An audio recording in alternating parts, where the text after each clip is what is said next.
వాస్తవంగా సాయిబాబా వారిని హిందువులు ఆరాధిస్తున్నారు, కానీ గ్రంథాల్లో ఎక్కడ కూడా సాయిబాబా దేవుడు అని లేదు.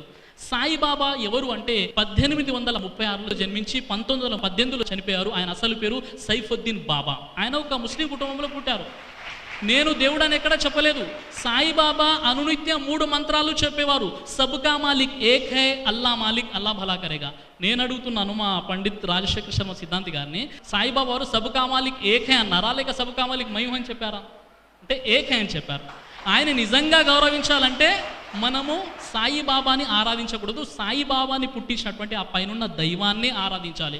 శ్రీ సాయి లీలామృతం, రచన ఎక్కిరాల భరద్వాజ, పేజ్ నెంబర్ 18 నుండి 27 మీరు పరిశీలించినట్లయితే సాయిబాబా 5 పూటలు నమాజ్ చేసేవాడు అని రాయడం జరిగింది.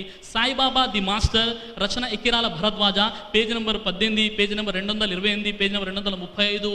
మీరు చూసినట్లయితే సాయిబాబా చెప్పారు, నేను కేవలం ఒక దేవుని దాసుని మాత్రమే, ఒక పేద ఫకీరుని మాత్రమే, నేను 5 పూటలు నమాజ్ చేస్తాను, నేను ఒక మనిషిని మాత్రమే అని చెప్పారు. కానీ నేను దేవుణ్ణి అని సాయిబాబా వారు ఎక్కడ కూడా చెప్పలేదు. ఈ విషయాన్ని